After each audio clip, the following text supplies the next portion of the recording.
অনেকদিন ধরেই সোরিয়াসিসের চিকিৎসা নিচ্ছেন, কিন্তু আপনার সোরিয়াসিসটা ভালো হচ্ছে না, মানে কন্ট্রোলে নেই। আজকে কথা বলি এটা নিয়ে। আমি ডক্টর মহুয়া, ডার্মাটোলজিস্ট। সোরিয়াসিস যেহেতু একটা লং টার্ম ট্রিটমেন্টের দরকার হয়, তারা চিকিৎসা শুরু করেন ঠিকই, কিন্তু সেটা হচ্ছে মাঝপথে বন্ধ করে দেয়। যদি প্ল্যাকটা একটু কমে আসে, চামড়া ওঠা যদি বন্ধ হয়ে যায়, তারা কিন্তু সেটা বন্ধ করে দেয়। এই জিনিসটা কিন্তু করা যাবে না, এটা সবচেয়ে একটা বড় ভুল।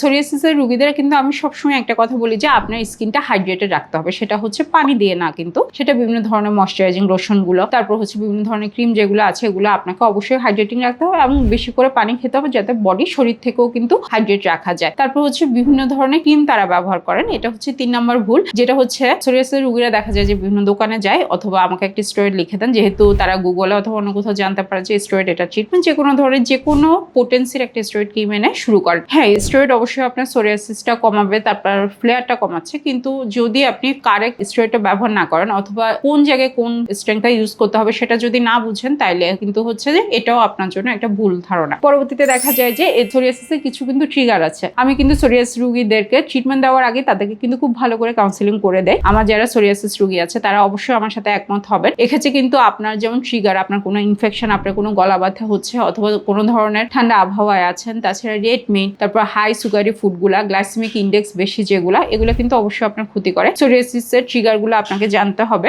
সেগুলো কিন্তু আপনাকে অবশ্যই পালন করতে হবে। তাছাড়া দেখা যায় যে আরেকটা যেটা বড় ভুল, আমাদের পেশেন্টরা কিন্তু বেশিরভাগ সময় স্টেরয়েড ওষুধগুলো নিয়ে থাকেন। ওরাল স্টেরয়েড কোনো মতেই সোরিয়াসিসে দেওয়া যাবে না। যারা এই ধরনের জিনিসগুলো খান তাদের ক্ষেত্রে কিন্তু অবশ্যই সোরিয়াসিসটা আবার ফ্লেয়ার আপ করবে। তাছাড়া আরেকটা কজ হচ্ছে সোরিয়াসিসের ক্ষেত্রে লং টার্ম যে ট্রিটমেন্টটা লাগে অথবা তাদের যে বিভিন্ন ধরনের লিভারের জিপিটি অথবা সেরাম ক্রিয়েটিনিন করে 1 মাস 2 মাস পর যখন লং টার্ম বায়োলজিক্স গুলো চলে, এগুলো করে আমাদেরকে সাথে কথা বলতে হয়, সেগুলো কিন্তু তারা করেন না। এই নিয়মগুলো যদি আপনারা ঠিক মতো না করেন, একটা কন্ট্রোল করে রাখা যায়। এই জন্য আপনাদের কাছে আমার অনুরোধ থাকবে, যদি সোরিয়াসিস হয় অবশ্যই একজন ডার্মাটোলজিস্টের কাছে আসুন এবং তার পরামর্শ অনুযায়ী যদি আপনি আপনার লাইফ স্টাইলটা ঠিক করতে পারেন, অবশ্যই আপনারা ভালো থাকবেন। ধন্যবাদ সবাইকে।